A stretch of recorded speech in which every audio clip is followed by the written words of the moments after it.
I just want to give you a quick update on why I didn't put out a video last week, and I'm also going to be taking a break probably for the next 3 or 4 weeks. The YouTube videos have really motivated me on getting my projects done, but there are several reasons why I'm going to take a break.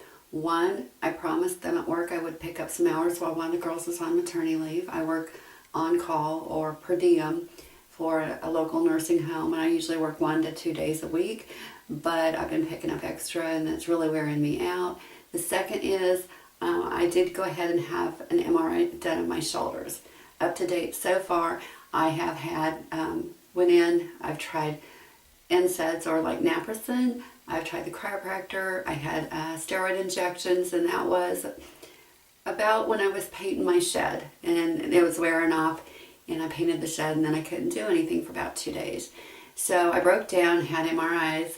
My left shoulder has a 0.5 centimeter tear in one of the tendons, and my right one's a 1.6.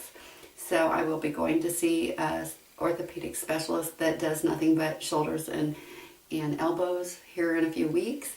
And I'm trying to get some things done, like washing walls, and I need to get my car cleaned out. We are into the fall.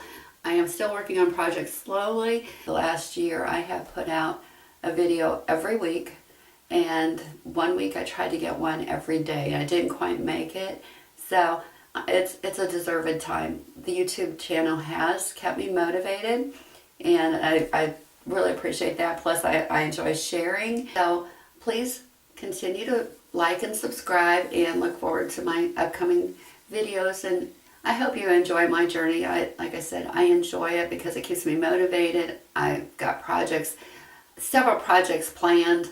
I no more than get one done, and I think of 2 or 3 more ideas. And I hope you have a nice fall, and see you in about 3 or 4 weeks. My nursing humor is I bought this shirt on clearance for $2.50, and I had to get it because how often do you go in and have surgery and the nurse is asking you if you pooped? It's just not everybody's humor.